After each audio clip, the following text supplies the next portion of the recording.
हजारों किलोमीटर दूर से बैठकर सनातन के उन्मूलन की बात करेगा तो सहारनपुर से उचित उत्तर मिलेगा, ना कि सिर्फ एक व्यक्ति को, उस प्रत्येक व्यक्ति को जो मात्र अपनी सियासत के लिए सनातन के उन्मूलन और सनातन के खात्मे की बात करता है। तो समझ लीजिए कि वक्त के शिकंजे से कौन बचा यहां है कि ये मिट्टी बताएगी कि सिकंदर कहां है। ये मिट्टी बड़े बड़े लोगों को अपने में विलीन कर गई और ये हास्यास्पद दिया गया बयान आसमान में थूकने जैसा है। उसके परिणाम क्या हो सकते हैं आप समझिए। जो काम गौरी नहीं कर पाया, बाबर नहीं कर पाया, तुगलक नहीं कर पाया, वो एक सत्तारूढ़ पार्टी का, एक अलायंस का व्यक्ति कह रहा है। और मैं बड़ी जिम्मेदारी के साथ पूछ रहा हूं कि क्या ये भविष्य में घटित होने वाले एजेंडे के बारे में पहले जानकारी जानबूझ के दे गए, या बातों बातों में निकल गई, या महादेव चाहते थे कि हम तक पहुंच जाए। पर यह बहुत अनुचित है और किसी ने इसका खंडन नहीं किया। यह उससे ज्यादा अनुचित है और मैं हैरत में हूं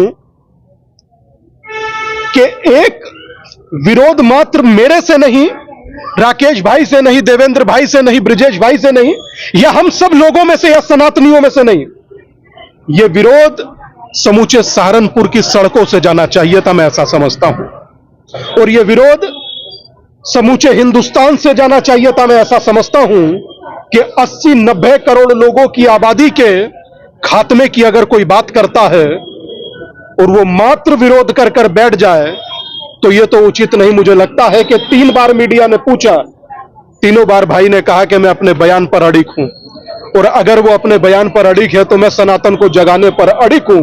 अब देखा यह जाएगा कि जोड़ने वाला बचता है या जोड़ने वाला आगे बढ़ता है या तोड़ने वाला और खात्मे वाला। इसका विरोध जो है कहीं और से भी जाना चाहिए था, इसका विरोध किसी और को भी करना चाहिए था, उन्होंने नहीं किया। 48 घंटे ज्यादा का समय हो चुका है, प्रदेश में भाजपा की सरकार है, सेंटर में बीजेपी बैठी हुई है, उसके बावजूद भी स्टालिन का विरोध नहीं किया गया। और ऐसे में सनातन धर्म, संस्कृत भाषा, जबकि स्टालिन का मतलब भी अगर उसके उदयनिधि का मतलब निकाले तो वो भी संस्कृत में भी आता है उसका नाम भी, तो उसके बावजूद भी किसी ने भी विरोध नहीं किया। और सड़कों पर जो हालत है जिसकी आप बात कर रहे हैं, सनातन धर्म के लोग विरोध करेंगे, विरोध तो बहुत दूर की बात है। यहाँ जितनी भीड़ एकत्र के कार्यक्रम हुई, इससे आप अंदाजा लगा लीजिए। ये कार्यक्रम नहीं है, पहले मैं आपको बता दूं, ये मात्र मीडिया के एड्रेसिंग का एक टाइम था।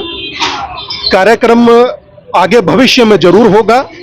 और कल ही मेरे साथ एक संवाद में बहुत सारे केंद्र के लोग जुड़े हुए थे, तो ऐसा नहीं कि विरोध नहीं हुआ, विरोध सब कर रहे हैं। मगर हां, जिनकी तरफ से विरोध होना चाहिए था, जो इंडिया नाम का गठबंधन बना करके जिन्हें विरोध करना चाहिए था, उन्होंने विरोध नहीं किया। क्योंकि मुझे इतना जरूर सुनाई दिया कि वहां से चंद्रशेखर कहते हैं, शिक्षा मंत्री बिहार के रामचरितमानस को हटा दीजिए। स्वामी प्रसाद मौर्य कहते हैं कि हिंदू धर्म धोखा है। और कल तो हद ही पार हो गई कि सनातन को मिटा दीजिए। अगर सनातन को मिटा दीजिएगा तो बचेगा क्या? कुछ लोग कहेंगे कि सनातन को मिटाने में और सनातनी को मिटाने में अंतर है। तो मेरा उनसे यही प्रश्न है कि 1.25 मन गेहूं जनेऊ जलाए जाते थे, दुकान से लाकर नहीं ना जलाए जाते थे। पुरानी कहावत है, little knowledge is a very dangerous thing. अधूरा ज्ञान खतरनाक है और death will kill you later but your ignorance will kill you much before it. कम से कम अब सनातन नासमझी नहीं करेगा, सचेत है। और मुझे इसमें कोई कहने में हर्ज नहीं है कि अब प्रत्येक हिंदू जाग रहा है और मुझे लगता है कि उत्तर सुनिश्चित दे रहा है। परिणाम इसके देखने जैसे होंगे कि आप 2024 में विजयी होते तो क्या हिंदुओं का नरसंहार करते? आपको शर्म नहीं आती ये बोलते हुए कि उन्मूलन की बात सनातन के कर रहे हैं? मुझे दुख इस बात का है, कम से कम, और मैं सनातन मात्र अपने को नहीं कह रहा हूं, कि आप में से कितने लोग हैं आप सनातनी नहीं हैं? आप तो गले में कंठी तक डाले हुए हैं, कुछ लोग तिलक तक लगाए हुए हैं। और आज जो लोग नहीं भी हैं उनके भी फोरफादर तो सनातनी ही थे। और कोई एक व्यक्ति आकर उठ खड़ा होकर कहे कि मैं सनातन का उन्मूलन करूंगा, तो मुझे लगता है कि उचित उत्तर दिया जाना चाहिए। और कम से कम सुप्रीम कोर्ट को इसका स्वतः संज्ञान लेकर के इस बात को सुनिश्चित करना चाहिए। अगर एक लड़की बोलती है तो वो गायब हो गई आज मीडिया से। तब कहते हैं हेट स्पीच है। और सनातन के संघार की बात कोई करे, वो अभिव्यक्ति की आजादी।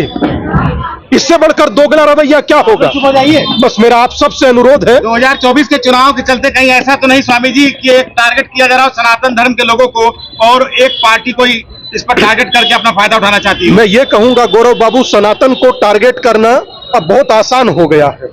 कोई भी आता है व्यक्ति सनातन को टारगेट करता। मैंने आपको उदाहरण भी दिए, चंद्रशेखर से लेकर के आपके स्वामी प्रसाद मौर्य तक। और कल भी स्वामी प्रसाद मौर्य ने कहा, और उसके बाद अगर स्वामी प्रसाद मौर्य के बाद अगर कोई सीएम का बेटा ये कह रहा है, और सीएम मौन है, और वो खुद भी खेल मंत्री है, तो ये युवाओं के साथ क्या खेल करना चाहते हैं को इस पर स्वतः संज्ञान लेना चाहिए। और ऐसा व्यक्ति बिहाइंड द बार जेल में होना चाहिए। कोई सनातनियों के नरसंहार की बात करे, आप पूछ रहे होना क्या चाहिए? अब तक जेल में होना चाहिए। नूपुर दिख रही है कहीं माफी मांगने के बाद भी, और अगला 5 बार बोलने पर कह रहा है कि मैं कोई माफी नहीं मांगूंगा। क्या बात करते हैं? मुझे लगता है कि कम से कम परमात्मा के लिए आप सब लोग इस जुड़े हुए हाथ को देखिए, और कम से कम अब एक स्वर में गलत को गलत कहना सीखिए।